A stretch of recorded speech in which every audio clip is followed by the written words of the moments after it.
Hello, I'm Scott Bogey here with Michael Billups ahead of his fight against Xavier Franklin on January 25th. How are you doing today?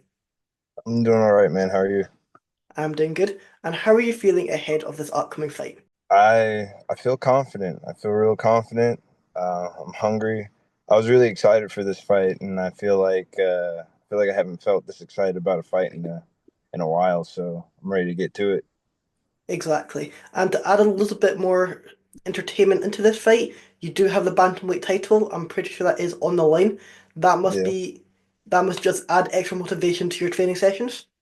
Oh, absolutely. And I'm fighting him around like where he's known at, and Yeah. so like I always felt like if you're gonna take it to the champ, you really got to take it from him. So I'm excited to see what happens. We got 5 rounds to work it out.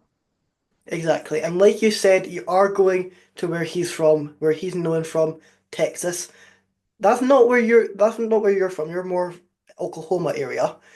Do Yeah. you feel do you feel like do you have to prepare yourself for going into enemy territory? Prepare for the boos, prepare for the shouts. Yeah, I just started fighting. I just started traveling and fighting at the end of 2023, and uh one of the first place we went was the East Coast. It was New Jersey, and nobody gets loud like the East Coast. So like I feel like if I can handle that, I can handle just about anywhere. I kind of enjoyed the booze and coming in to somebody else's backyard and being the underdog and stuff. I feel like that just kind of drives me. So I'm excited. And do you feel like with Texas in particular, you do have a lot more, it's a lot more like I'm pretty sure Fury FC fight out there. So you can get your name in onto a lot more bigger organizations as well, get your name a bit more out there. Oh yeah, absolutely. I mean, like whoever I've been blessed enough to always have somebody watch my fight, and so I think that there'll be plenty of eyes on this fight. Especially early in, the year. It's the start of the year. Everybody's trying to see something happen, so I just want to give them something to watch. And when did you find out about this fight? Found out about this fight, I think like a month and a half ago. So, getting done with Christmas and everything, and then they're like, "Hey, got an opportunity," and we took it. Exactly.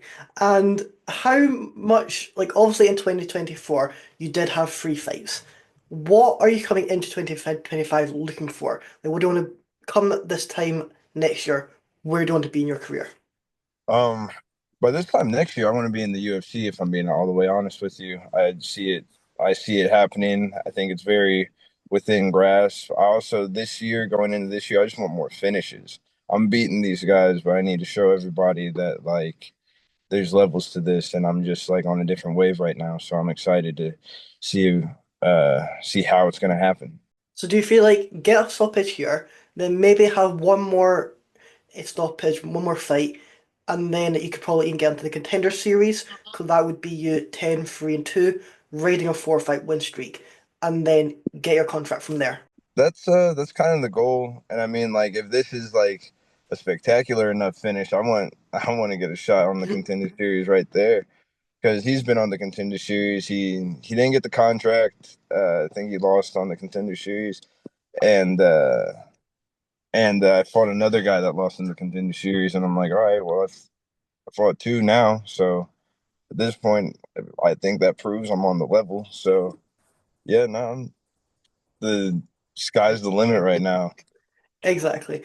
And are you signed to like, are you just doing your own bookings, or do you have someone being able to help you with that, like an agency? Oh, I'm sorry. Could you say that one more time? Like, do you do your own bookings for fights, or do you have the backing of like an agency to be able to help you with that? Oh no, I have a manager for that, Ed Barnett. Shout out to Ed, best in the game, ECB Sports Management. Love that guy. Like he's done a lot for me in the short amount of time that I've known him. So got nothing but good things to say about him. And he's been hooking us up with great opportunities. Yeah, I was gonna say that. How big is it for like having a manager to be able to get you these opportunities? Because obviously you're going out there, you're training, you're fighting, you'll probably have another job on the side. So to be able to balance and booking the fights as well, it does take a lot of your time up. It definitely does. I honestly like before him, my coach was doing it, and like whenever we decided to go national and move up and to the next level and everything, it was just like so much of a full-time job that he was like, dude, I can't do this and coach. Like we got to get someone. So we found Ed, and or Ed found us, and the rest is history. And how do you feel like this fight's going to play out? Are you wanting to keep this on the feet? Are you looking to take it to the ground? How do you feel like it will play out? I if I play his game, he's going to want to keep it on the feet, and that's okay because I feel very comfortable on the feet. I feel very comfortable on the ground. I don't see him having the edge in any aspect. Uh, he's a good fighter. He's made it this far. He has the belt, so he's going to be bringing everything. But yeah, I don't see him having anything that I haven't seen before or nothing that I can't get past. So wherever the fight goes is, uh, that's where the flow is going to take us. But I'm excited. And how did you get into the sport? I kind of always wanted to like when I was a kid I did karate and everything Yeah, because I wanted to be a Power Ranger when I grew up, and like I just stuck with it, and I it kind of got to a point where like I was getting kicked out of karate tournaments because I wanted to like fight, but you can't really do that in a karate tournament. yeah, And then I found wrestling, and I was like, okay, well, I got all these skills, like, but you can't really do anything with all this. Like, it's one or the other. And then I was probably like 10 or 11 when I saw my first MMA match, and I was like, oh, well, if I just keep training, maybe I could do that one day. And I was like 19 in college, and I was just sitting there, and I was like, man, or no, I was like 18 and I was like, man, I could do this for the rest of my life, or I could try to go fight like I really want to. And I decided I was going to go try it. And I just been doing it ever since, really. So I've been doing it since I was like 19, it's going on 10 years. And it changed my life. Changed my life. It's given me a lot of opportunities that I wouldn't have got otherwise. So yeah, I'm glad I stuck with it. exactly. And like you're saying, it brings you a lot of opportunities. What do you feel like has been your toughest fight so far of your career? Toughest fight of my career. I don't even know because like a lot of them have been tough for different reasons, but I think the toughest fight I had just like that comes to mind is when I won my first amateur belt. Because like the dude I was fighting literally like was like just a more well-rounded fighter than me. Like, and he knew some stuff I didn't know, but like my coach really prepped me for it, game plan for it. He even told me going into that fight, he was like, "You're gonna lose the first round at least. Like this kid comes out hot, blah blah blah blah blah. This is what we're preparing for, but you've been preparing for this." And sure enough, came out hot. I ended up tearing my MCL in that match. Like it was a bad first round, but then we rallied in the second, and then we finished him in the third to seal the deal. And like it was in front of like Frank Mir and like and his family and stuff. It was just like a big deal, and it was like some out of a movie. And so like yeah, no, that was probably my toughest fight. But it showed me what I was capable of, you know. So I'll never forget. Exactly. And how do you deal with that when you're going into a fight and your coach is going, you're going to lose the first round? Is there a part of you that wants to go out there and just prove them wrong, get that first round, get that victory, and then see how the other rounds go? Or are you just realizing what the game plan around that? Honestly, it's like a little of both because it's like I like did I go out there and just let him kick my ass? Not at all, but like he was kicking my ass, my coach. And so like having my coach say that beforehand and like train me for that and prepare me for that pressure, it was like, look, this is what is gonna happen. Might not, but just in case it does, at least you're ready for that and we Yeah, can move forward and make the adjustments. And sure enough, we got ready for it, moved forward, made the adjustments, then we came out with a finish. So can't complain. exactly. Exactly. And speaking to some fighters, they do have different views on this. So we'll just get your opinion. Would you Mhm. prefer to finish the fight quickly or be able to go through those later rounds? Because like some fighters are saying, you do like a full training camp for the fight. So just go in there and get the finish in the first minute.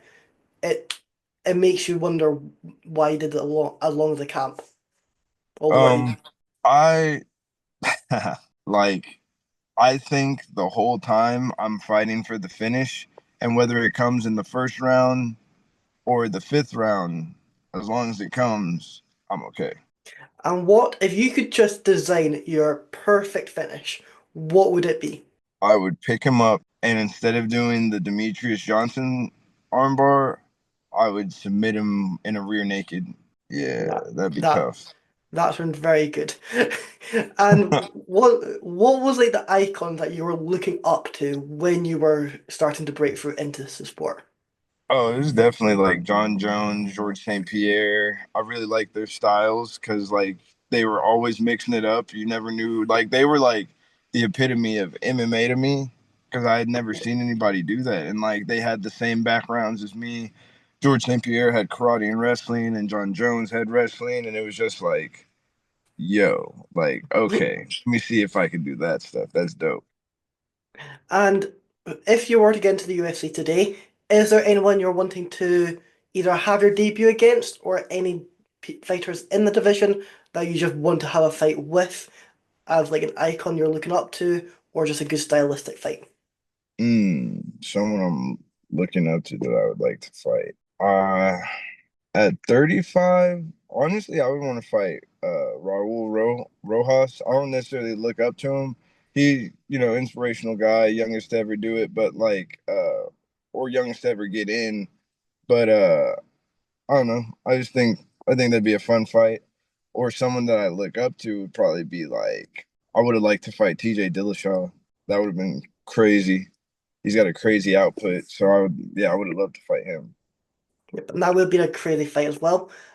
I know come the 25th of January, you will be able to get that title, get that finish, and we'll be able to speak ahead of the next fight as well. Is Yeah. there is there anything you're wanting to add or anyone you're wanting to shout out? Um, I'd love to shout out my parents. They've helped me out and supported me so much for this career. It's hard to do this career if you don't have any help at all. And my mom and dad are the biggest help, even whenever they can't be. So got to shout them out. My coach, Coach Kim. Uh, we got work to do on Saturday, and no, that's it right now. Well, that sounds great. Can't wait to see you get that title around your waist, and I know it'll be a great fight. Thank you for coming on. Hey, thank you. Thank you.